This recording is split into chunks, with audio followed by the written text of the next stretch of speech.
주 예수를 믿어라. 그리하면 구원을 받으리라. 이런 제목으로 주님의 말씀을 전하겠습니다. 우리는 환경과 사람에 대해서 자세히 관찰해야 됩니다. 자세히 관찰하지 않고 판단을 내리고 행동하면 해를 당할 수가 있습니다. 단편적인 지식을 가지고 판단을 하다 보면 일을 그르칠 수가 있습니다. 사람에 대해서도 오해할 수도 있고 또 상황을 또 그르칠 수가 있는 것이죠. 오늘 우리가 읽은 이 사건에서도 이 간수는 이 상황을 너무 성급하게 판단하다가 큰 문제가 생길 뻔했습니다. 이 바울과 실라가 지금 매질을 당하고 엄청난 매질을 당하고 억울하게 감옥에 갇혔는데, 그런 상황에서도 그들은 원망하는 게 아니라 하나님께 기도하고 기도가 변하여 하나님에 대한 찬양, 하나님을 칭송했습니다. 하나님의 크심을 칭송하고 그렇게 하고 있는데 갑자기 지진이 나더니 거기 옥이 하나가 아니라 여러 옥이 있었던 것 같아요. 여러 감옥문이 다 열렸습니다. 그리고 바울과 실라가 감춰있던 그 감옥문만 열린 게 아니라 거기 있는 모든 감옥문이 다 열렸어요. 그리고 바울과 실라의 발목에 있던 그 쇠사슬 자꾸만 풀어진 게 아니라 거기에 있던 모든 죄수들의 이 착고가 쇠사슬이 다 풀어졌습니다. 한 사람이 하나님 앞에 올바로 서면, 한 사람이 하나님께 올바로 기도하고 올바로 찬양하면 주변 사람들도 덩달아 복을 받을 줄로 믿습니다. 주변 사람들 왜 저래? 이렇게 정죄할 게 아니라 나 혼자 내가 잘하면 돼요. 내가 하나님 앞에 잘 서 있으면 다른 사람들 여러분 덕을 보도록 하시는 여러분 되시기를 바랍니다. 그렇게 해서 이제 옥문이 열리고 이 착고가 다 풀어졌어요. 그런데 이 간수가 자다가 졸다가 눈을 떠보니까 옥문이 열려 있습니다. 옥문이 열려 있다는 그것만 딱 보고 이번엔 판단을 했어요. 죄수들이 다 도망갔구나. 그 당시 간수들은 자신이 감시하던 죄수가 도망을 가면 죄수가 받아야 할 벌을 자기가 다 받아야 됩니다.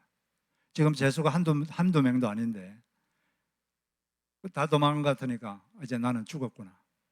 스스로 이제 자기를 하려고 칼을 빼서 자기를 찌르려고 그랬어요.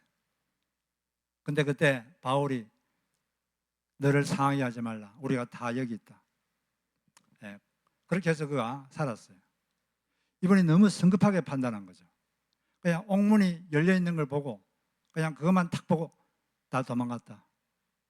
조금 더 우리 생각에는 그래도 조금 더 좀 살펴보지 이런 생각이 있는데 좀 의아한 느낌도 드는데도 이분은 옥문이 열려 있는 그것만 딱 보고 그냥 판단을 했어요. 그리고 자기를 하려고 했습니다. 큰일 날 뻔했죠. 만약 그때 자기를 했으면 이 사람은 죽었을 뿐 아니라 구원도 못 받았습니다. 그리고 이 신약 성서에 등장도 못했어요. 이처럼 우리도 보면 이 상황을 좀 더 깊이, 좀 자세히 살펴보면 더 정확하게 알 텐데 그러지 못하고 그냥 딱 눈에 보이는 상황만 보고 그냥 빨리 판단을 해버리고 그렇게 함으로써 어떤 어려움을 겪을 때가 있는 것입니다. 성경에 보면은 또 그런 사건들이 간혹 나와요. 구약 성서에 보면 대표적인 사람이 엘리 제사장입니다. 사무엘상 1장에 보면 한나라는 여인이 있는데 이 한나라는 여인은 아기를 낳지를 못했어요. 아기를 낳지 못해서 그것도 너무나 마음이 원통하고 고통스럽고 아주 마음이 괴로운데 자기 남편의 다른 아내인 브닌나가 그걸 가지고 자기를 비웃고 막 조롱하고 그러니까 격분했습니다. 그 너무 고통스러우니까 그 고통을 가지고 하나님의 전에 나가서 기도를 하고 있었어요. 거기 보면은 기도하고 통곡했다. 기도하고 막 통곡을 하면서 그 기도를 했습니다. 한참 기도를 하는 도중에 기도를 오래 좀 한 것 같아요. 기도를 하다가 이제 소리는 안 나고 입술만 계속 움직였어요. 입술만 움직이고 소리는 안 나고 속으로 기도를 하고 있었습니다. 이게 처음부터 소리를 안 내고 입술만 한 건지 아니면 처음에는 소리를 내다가 오래 기도하다 보니까 나중에는 그 입술만 이렇게 한 건지 정확하지 않은데, 근데 제가 보기에는 처음에는 기도하고 통곡했다 이런 거 보니까 처음에는 좀 소리를 내서 기도하다가 오랫동안 기도하다 보니까 나중에는 그냥 입술만 움직이고 속으로 기도하고 있었던 것 같아요. 근데 이렇게 속으로 기도하고 있는 바로 그 순간 엘리 제사장이 그걸 딱 봤습니다. 그 장면을 딱 보고 이 여자가 술이 취했구나. 그리고 막 책망을 했어요. 왜 술에 취해 있느냐? 포도주를 끊으라. 근데 지금 이 한나라는 여인은 이 책망받을 여인이 아니거든요. 칭찬을 받아야 여인입니다. 지금 너무 마음이 고통스러워서 하나님 앞에 자기의 마음을 쏟아내고 기도하며 통곡하면서 하나님, 제 이 아픔을 해결해 주십시오. 제게도 아들을 주시면 제가 이 아들을 당신께 바치겠습니다. 이렇게 헌신된 마음으로 기도하고 있으면 제사장이면 칭찬해 줘야 되지 않습니까? 근데 칭찬 안 하고 막 꾸짖었어요. 그리고 이 하나님도 이 한나를 너무나 기뻐하셨습니다. 한나의 기도를 너무 기뻐하셔서 한나의 기도를 들으시고 하나님께서 사무엘이라는 큰 선지자를 이 땅에 보내셨어요. 얼마나 이 한나의 이 기도를 기뻐하셨던지, 그 기도 때문에 이 기도를 들으시고 아기를 못 낳는 이 여인의 태를 열어서 그것도 놀라운 이 선지자가 태어나도록 하신 것입니다. 그런데 이 엘리 제사장은 그냥 딱 그 순간을, 그 장면만 보고 아, 여인이 술이 취했구나. 근데 사실 조금만 더 생각해 보면 지금 하나님의 전인데 이 한나가 하나님이 전에 나와가지고 지금 기도한 거거든요. 그리고 조금 더 자세히 관찰했으면, 조금만 더 신경을 쓰고 관찰했으면 아, 술 취한 게 아니구나, 기도하고 있는 거는 알 텐데, 이 깊이 관찰하지 않고 그냥 성급하게 판단하는 바람에 이런 오류를 범하게 된 것입니다. 우리도 이처럼 뭐든지 성급하게 판단하면 이런 오류에 빠질 수가 있는 것입니다. 자세히 관찰하면 답이 보입니다. 저도 어떤 문제가 생기면 약간 이걸 자세하게 관찰하고 그러지 않고 약간 덤벙대는 그런 게 있었는데, 언젠가 제 친구가 저에게 이런 조언을 했어요. 어떤 물건이나 기계가 문제가 생기면 그냥 우왕좌왕하지 말고 그 부분을 꼼꼼히 들여다봐라. 전후 좌우 뭐가 문제인지 꼼꼼히 들여다보면 뭐가 보인다. 그리고 컴퓨터 하다가도 뭐가 안 되면 그걸 꼼꼼히 한번 쳐다보면 이게 뭔가 보인다고 그러더라고요. 그래서 그 친구의 말이 좀 마음에 와닿아가지고 그때부터는 제가 물건이 뭐 고장나면 저는 어떻게 해야 되나 그런 꼼꼼히 이렇게 전후 좌우를 이렇게 보면, 가만히 보면은 아, 이걸 여기에서 문제가 생겼구나. 조금만 이렇게 해주면은 이게 해결이 되고, 그런 걸 자주 경험했습니다.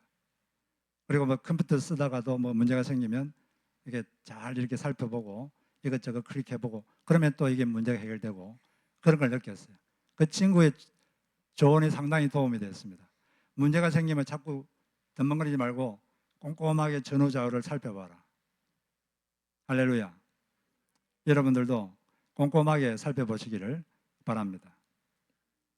또 우리가 살다 보면 상황이 좀 딱 어려워 보일 때가 있어요. 상황이 좀 어려운 상황이 딱 도달하면 많은 사람들이 그냥 확 낙심을 합니다.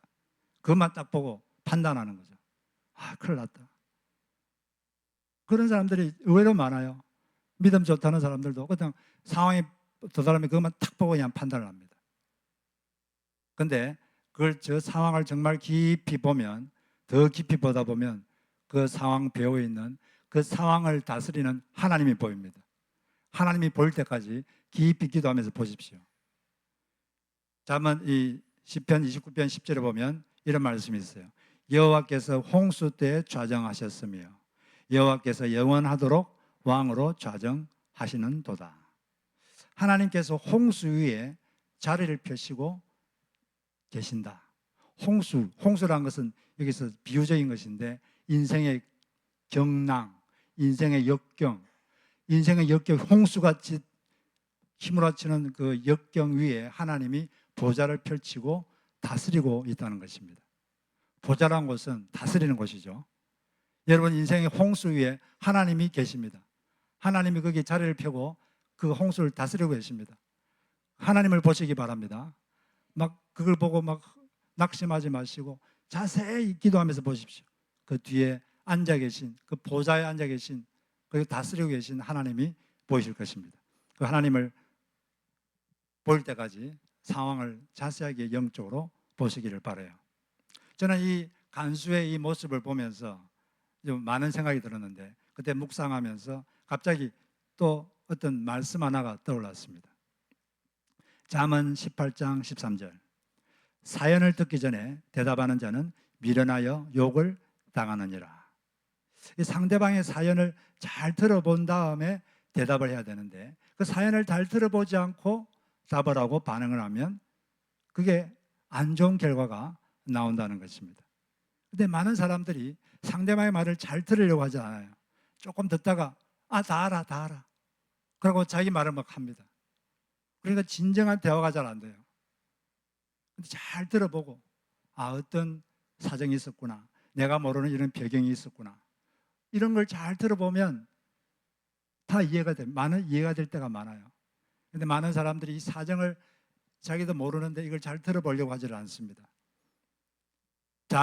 상대방의 사정을 잘 들어보시고 답을 하시는 우리 모두가 되었으면 좋겠습니다. 제가 어떤 그림을 봤는데, 제가 그 그림을 어디서 봤는데 그게 찾지를 못해가지고 제가 AI로 그 그림을 제가 만들었어요. 어떤 그림이냐면은 한 남자가 이제 낭떠러지로 떨어지는 여인을 손을 잡고 있는 거예요. 이 손을 잡으면 죽는 거죠. 근데 이 남자는 자기 위에도 돌무더기가 덮쳐가지고 자기도 돌에 지금 묻혀 있어요. 되게 고통스럽죠. 고통스러운데 여자를 이제 잡으려고 이렇게 잡고 있는 거예요. 근데 여자의 눈에는 돌무더기가 안 보입니다. 저 남자 위에 있는 돌이 보이질 않아요. 근데 또 여자를 이렇게 물려고 뱀이 위에 이렇게 날렁거리고 있어요. 근데 남자는 또 뱀이 안 보입니다. 이런 상황에서 이렇게 만약에 생각하면 어떻게 될까요? 여자가 생각하기에 아니 조금만 더 힘을 좀 쓰지, 좀 더 힘을 써서 확 하면 내가 탁 올라갈 텐데 왜 저렇게 힘을 못 쓰고 저렇게 있나? 내가 죽기를 원하나? 내가 죽기를 원하는 것 같아. 근데 이제 남자는 지금 위에 자기도 돌에 지금 깔려가지고 너무 고통스러운데 그거 막 억지로 지금 하고 있는 거거든요. 근데 자기 눈에 안 보여, 여자 눈에는. 그러니까 그렇게 오해할 수 있죠. 그 남자도 마찬가지예요. 남자 눈에는 뱀이 안 보입니다. 아니 저 여자가 조금 더 좀 협조적으로 나와서 좀 팍 뛰어오르면 쉬울 텐데 왜 저렇게 꼼짝 안 하고 저러고 있어? 죽고 싶은가? 뭐 이렇게 생각할 수도 있죠. 근데 여자는 이 뱀 때문에 조금만 이렇게 움직이면 뱀이 물기 때문에 함부로 할 수가 없는 거거든요. 그래서 서로 이렇게 사정을 모르면 이렇게 생각할 수가 있는 것입니다. 사람들은 다 남들이 모르는 어떤 인생의 압박감, 어떤 스트레스, 고통, 아픔 이런 게 다 있어요. 근데 그런 거 다 몰라요, 사람들은. 모르고 그냥 하니까 상대방의 그 마음을 잘 모르는 경우가 있는 것이죠. 그래서 저는 이 가게 같은 데 갈 때 서빙하는 그 직원들을 볼 때 가끔 이런 생각을 합니다. 이분은 어떤 인생을 살았을까? 어떤 고통을 겪어왔을까? 이분의 부부관계는 좋을까? 이 자식들은 어떻게 하고 있을까? 지금 어떤 인생의 압박감을 갖고 있을까? 이 직장의 상사하고는 관계가 좋을까? 뭐 이 사람은 또 빚 때문에 고통받지는 않는가? 이런 좀 생각을 해봐요. 뭐 사람이란 건 모르고 그런 생각을 하면 그 사람을 좀 더 제가 친절하게 대하게 됩니다. 좀 더 조심해서 대하게 되고, 그 사람도 인생을 살고 있고 어떤 인생의 히스토리가 있거든요. 우리가 모르는, 여러분들도 히스토리가 많죠. 근데 남들은 잘 몰라요. 그런 게 다 있는 것입니다. 그래서 우리는 이 상대방을 사정을 좀 알아야 돼요. 상대방이 어떤 사정이 있는지 그걸 좀 잘 알려고 노력해야 되고, 모르면은 판단을 중단해야 됩니다. 성경에서는 끊임없이 판단하지 마라, 판단 중지, 사람을 평가하려고 하지 마라. 그게 신약 성서의 끊임없이 반복하는 것입니다. 대표적으로 고린도전서 4장 3절에 나는 여러분에게 판단을 받든지 세상 법정에서 판단을 받든지 전혀 개의치 않습니다. 심지어 나 스스로도 나를 판단하지 않습니다. 나는 양심에 걸리는 것이 조금도 없습니다. 그렇다고 해서 내가 흠이 없다는 말은 아닙니다. 나를 판단하시는 분은 주님이십니다. 그러므로 여러분은 때가 되기 전에는 아무것도 판단하지 말고 주님께서 오실 때까지 기다리십시오. 주님께서 어둠 속에 감추어진 것들을 밝히 나타내시며 사람들의 마음속에 있는 생각까지 드러내실 것입니다. 그때 각 사람은 하나님에게서 칭찬을 받을 것입니다. 네, 여기서도 판단하지 마라. 네, 우리는 이 신약 성서의 가르침을 잘 기억해야 되겠습니다. 특별히 또 우리가 조심해야 될 것은 누군가가 와가지고 자기에게 그 자리에 없는 제3자에 대해서 험담하거나 나쁘게 말할 때, 나쁘게 평가할 때 그때 판단을 중단해야 됩니다. 그렇게 하는 것은 마치 법정에서 판사가 변호사 없이 검사의 말만 듣고 판단하는 것과 똑같아요. 상대방은 없기 때문에 상대방은 자기를 변호할 기회가 없습니다. 사람들은 다 자기 입장에서 생각하거든요. 자기 입장에서 말하고 자기가 본 대로 말하고 그렇기 때문에 제3자는 자기 입장을 말할 기회가 없어요. 그렇기 때문에 그런 건 상당히 좋지 않은 것이고 그런 건 하지 마십시오. 만약 누가 그러면 판단하지 마십시오. 상대방의 말을 들어보기 전에는 절대로 판단하지 마십시오.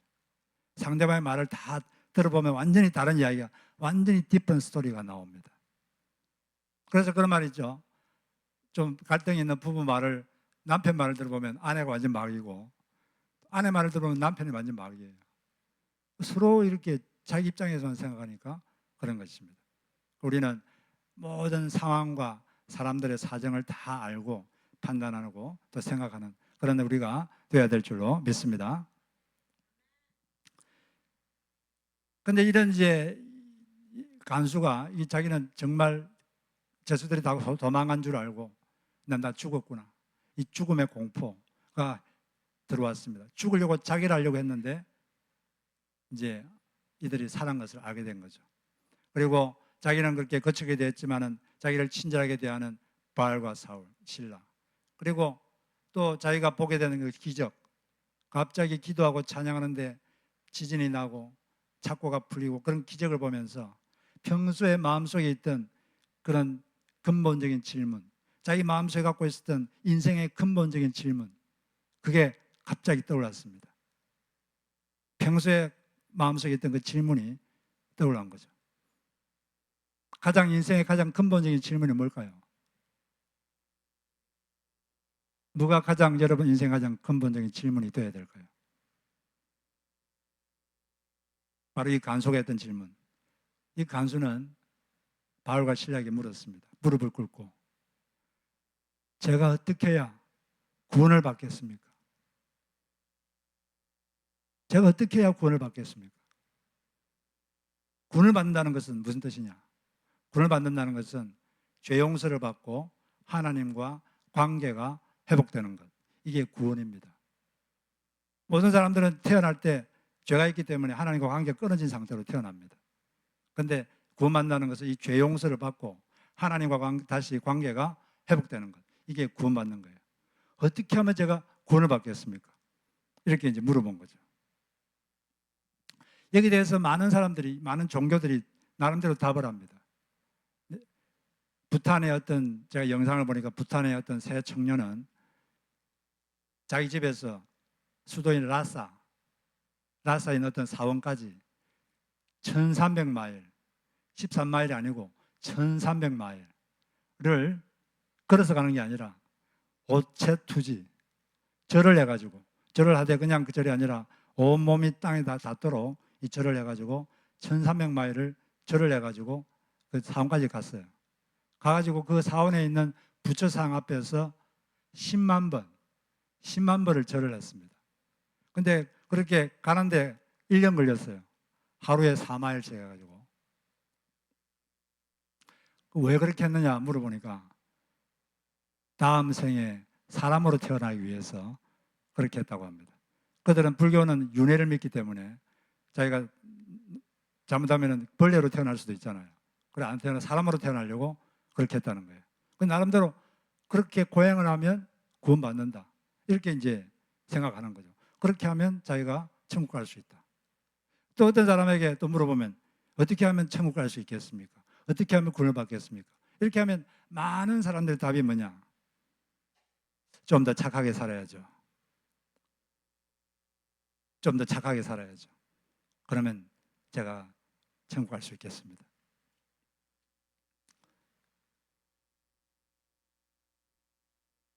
그런데 얼마나 착하게 살아야 됩니까?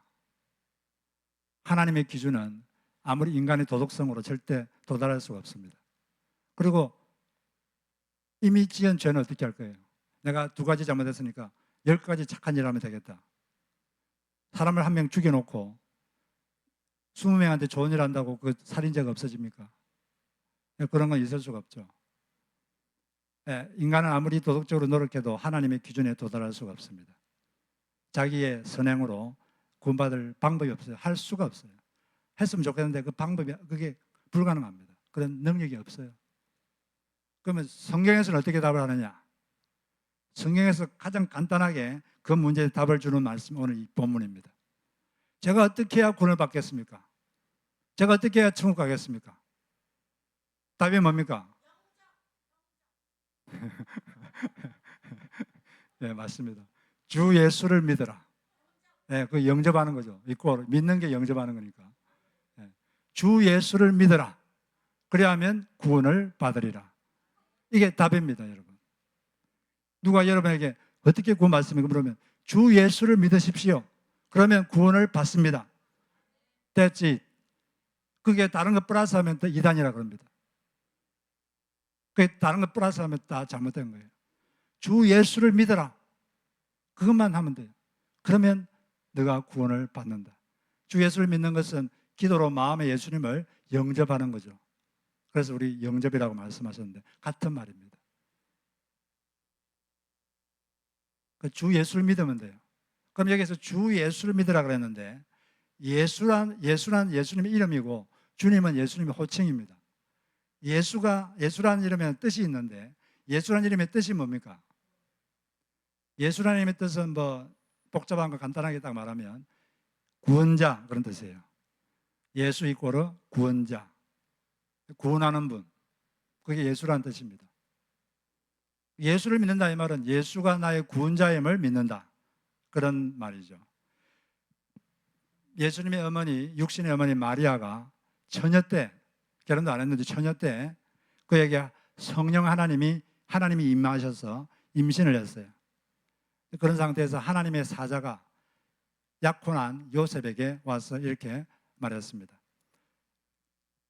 마리아에게서 날 자의 이름을 예수라고 하라. 이는 저가 그 백성을 저희 죄에서 구원할 자임이라. 예수란 이름의 뜻은 구원하는 자, 구원자라는 뜻이에요. 예수를 믿는다는 것은 예수님이 나의 구원자임을 믿는다 그런 뜻이에요. 그럼 예수님이 나의 구원자임을 믿는 것은 무슨 뜻이냐? 예수님이 한 일이 뭡니까? 예수님은 많은 좋은 일을 하셨지만 그 중에 가장 핵심적인 게 뭐냐면 예수님은 십자가에서 못 박혀 돌아가셨어요. 그게 예수님이 한 가장 중요하고 핵심적인 일입니다. 그럼 그분이 2000년 전에 십자가에서 돌아가셨는데 왜 돌아가셨느냐? 왜 그런 벌을 받고 돌아가셨느냐? 바로 그 예수님이 죽으신 게 바로 2000년 후에 있는 나 대신 벌을 받은 것이다. 내가 지은 죄에 대한 벌을 그분이 그때 2000년 전에 대신 받은 것이다. 이걸 믿는 것이 예수가 구원자임을 믿는 것입니다. 여러분 그거 믿습니까? 네. 이 믿음은 그냥 생기는 게 아니에요. 이 믿음은 하나님이 주는 선물입니다. 내가 죄인인데, 그래서 내가 벌을 받아야 되는데 하나님께 예수님께서 나 대신해서 벌을 받으셨다. 어디서? 십자가 위에서. 그게 기독교 핵심이에요. 그걸 믿는 게 예수가 구원자임을 믿는 것입니다. 그런데 예수를 믿는데 앞에 주가 있죠. 주 예수를 믿어라. 예수가 주님이시라는 거죠. 주님은 무슨 뜻입니까? 주님. 주님이란 말은 온 세상의 주인, 그리고 내 인생의 주인. 그런 뜻이 있습니다. 예수가 주님이다 이 말은 예수님이 온 세상의 주인이시고 동시에 내 인생의 주인이시다. 그걸 믿는 거죠. 예수님을 믿는다는 것은 그래서 예수님이 주님이시고 예수님이 구원자이시다. 이걸 믿는 것입니다. 예수님이 이제 주인이다. 주님을 믿는다는 것은 예수님이 나의 삶의 주인으로 믿는 것이죠. 주인님으로 믿는 것입니다. 예수님이 주인님이면 나는 뭐죠? 나는 종이 되죠. 예수님을 주님으로 믿는다는 것은 예수님께 자신의 결정권을 넘겨드리는 것입니다. 예수님께 자기의 결정권을 넘겨드리는 거예요. 종과 주인의 사이는 종이 뭘 할지는 누가 결정합니까? 주인이 결정해요. 종이 결정하는 게 아닙니다. 내가 이걸 오늘은 종이 오늘은 내가 저기 부에나 바꿔 가지고 뭘 해야겠다. 종이 결정하는 거 아니에요. 주인이 결정하는 거예요. 주인이 결정하면 종은 따라가야 됩니다. 예수님이 주님이심을 믿는 게 되게 중요한데, 왜냐하면 성경에 찾아보면 신약 성서에는 예수가 주님을 믿는다, 이게 아주 중요하다고 나옵니다. 로마서 10장 9절에 보면 너가 만일 내 입으로 예수를 주로 시인하며 또 하나님께서 그를 죽은 자 가운데서 살리신 것을 내 마음에 믿으면 구원을 받으리라. 사람이 마음으로 믿어 의에 이르고 입으로 시인하여 구원에 이르느니라. 이 말 간단하게 말하면 입과 마음으로 나를 위해 십자가에 죽으시고 부활하신 그 예수가 주님이시다, 이걸 믿고 시인하면 구원을 받는다는 거죠. 그분이 내 인생의 주인이시다, 그걸 이제 믿는 것입니다. 이 말은 예수를 믿는다는 것은 그래서 아주 의미를 알아야 돼요. 인생의 결정권을 그분께 드리는 것입니다. 할렐루야. 예수를 믿는 사람들은 그때부터는 이제 뭘 결정할 때도 자기 생각대로 결정하면 안 돼요. 지금까지는 어떻게 예수 믿기 전에는 그냥 뭘 하고 싶으면 내가 하고 싶으면 했으면, 내가 하고 싶으면 이거 하고, 하기 싫으면 안 하고, 또 이게 내 생각이 옳다고 하면 하고 내 생각이 틀리다면 안 하고, 그게 이제 결정의 기준이죠. 모든 기준은 자기가 결정하는 거예요. 자기가 자기 인생의 주인입니다. 그 주인 자리를 주님께, 예수님께 넘겨드리는 거죠. 이게 예수 믿는 거예요. 이 세상에는 그 이상한 교회도 있는데 사탄교회라는 것도 있어요. 사탄교회 진짜 있습니다. 그 사탄교회는 사탄경, 사탄 성경이 있는데 그 사탄 성경 1장 1절이 뭐냐? 뭘 것 같아요? 나쁜 짓 해라, 그럴 것 같아요? 거짓말해라, 그럴 것 같아요? 사람을 죽여라, 그럴 것 같아요? 아닙니다. 사탄경 1장 1절에 그렇게 적혀 있어요. 1장 1절에 너의 인생의 주인은 바로 너니라. 이게 사탄경 1장 1절입니다. 근데 자기 인생의 주인이 자기였는데 이제 주인인 자리를 예수님께 드리는 것, 이게 바로 예수를 믿는 것입니다. 그래서 예수를 믿는 분들은 이제부터 결정할 때 자기가 하고 싶은 것, 내가 원하는 것, 이걸 하는 게 아니에요. 내가 싫어도 예수님이 원하면 하는 겁니다. 자, 예를 들어서 지금 우리가 전교인 수련회가 언제 있습니까? 1번 12월 31일, 2번 9월 50일, 3번 7월 30일, 4번 6월 26일, 27일. 몇 번이죠? 4번. 그럼 이거 내가 가야 되나 말아야 되나? 이것도 결정하는 거죠. 이것도 결정하는 거예요. 그럼 이걸 어떻게 결정할 것이냐? 이 모든 결정의 과정에서 이건 주인님의 말을 들어야 돼요. 주인님이 어떻게 생각하시나? 여러분 주인님께 물어보세요. 이런 결정할 때 항상 질문해야 돼요. 예수님, 제가 어떻게 하기를 원하십니까? 질문하세요.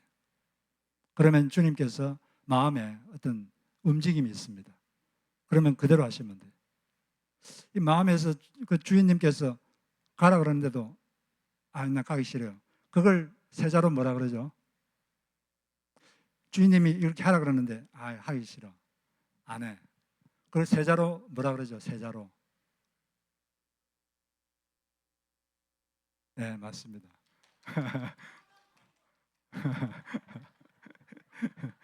그걸 세자로 제 제자입니다. 우리 요한복음 제자고 또 생명의 삶 제자. 불순종. 이걸 불순종이래요. 성경에서 제일 하나님께서 싫어하시는 게 불순종하는 거예요. 여러분들은 이 여러 가지 어떤 결정할 때 뭐든지 짱을 결정을 하더라도 여러분의 주인님, 여러분이 주인님을 모신 그분께 물어보셔야 돼요. 주인님, 어떻게 하기를 원하십니까? 그러면 마음속에 이렇게 해라. 그러면 그냥 하는 거예요. 하기 싫어도 하고, 하고 싶으면 더 하시고. 그게 바로 예수를 믿는 것입니다. 그런 여러분 되시기를 바랍니다. 물론 처음부터 그게 뭐 완벽하진 않아요. 지금까지 자기 위주로 살아가는 게 삶의 습관이 있기 때문에. 하지만 연습을 해야 됩니다. 하나씩 하나씩 연습하고 그러다 보면 우리 삶에서 그런 것들이 점점 그렇게 되어지게 되는 것입니다. 그러니까 여기 보면 예수를 믿으면 너와 내 집이 구원을 받는다 그랬는데, 내가 믿는다고 가족들이 다 자동적으로 구원받는 게 아니고, 내가 믿으면 가족들에게 영향을 미치니까 구원받을 통로가 될 수 있다는 그런 거죠. 그런데 이제 그 당시는 가족주의, 가족 집단주의가 있어가지고 이 가정이 이렇게 된 종교적 결단을 하면 나머지 가족들은 따라가는 그런 좀 성향이 있어가지고 이렇게 말했는데, 그렇지만 그렇다고 해서 뭐 내가 믿으면 가족들이 자동적으로 구원받는다 그런 게 아니죠. 그러니까 우리는 다 1대1로 말씀을 듣고 예수를 믿어야 되는 것입니다. 그래서 바울도 다 모든 사람들에게 다 복음을 전하고 그들이 다 1대1로 믿고 다 침례를 받고 그렇게 믿게 된 것입니다. 감사한 것은 이렇게 우리가 주님을 모신 예수님은 우리 사정을 깊이 헤아리시고 우리의 사정을 다 아신다는 거예요. 그냥 그분 원하는 대로 막 하지 않고 우리를 다 공감하시고 우리를 동정하시고 우리 연약함을 아시고 우리의 영적 수준도 아시고 우리에 맞게 우리를 이끌어가시는 아주 좋은 분입니다. 그렇기 때문에 그분 말씀 들으면 여러분이 가장 성공적으로 인생을 살 수가 있는 것입니다. 그래서 히브리서 4장 15절을 보면 우리의 대제사장이신 예수는 우리의 연약함을 동정하지 못하시는 분이 아닙니다. 그런 모든 점에서 우리와 마찬가지로 시험을 받으셨지만 죄는 없으십니다. 그것처럼 예수님은 그냥 성급하게 판단하시고 그냥 본인 마음대로 하고 그런 분이 아니라 우리의 사정을 다 깊이 헤아리시고 우리를 공감해 주시고 우리 상황을 아시고 우리의 영적 수준도 아시고, 사람마다 다 영적 수준이 다 있거든요. 그 수준도 다 헤아려 주시고 그렇게 우리를 우리에 맞게 한 걸음씩 한 걸음씩 인내를 가지고 또 온유하게 그렇게 우리 삶을 이끌어 가시는 아주 좋은 주인님이십니다.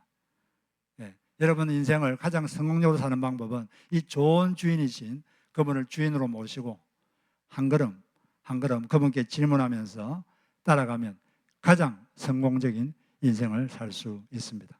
그런 여러분들 다 되시기를 주의 이름으로 축복합니다. 우리 같이 예수 예수 찬양 한 곡 부르겠습니다.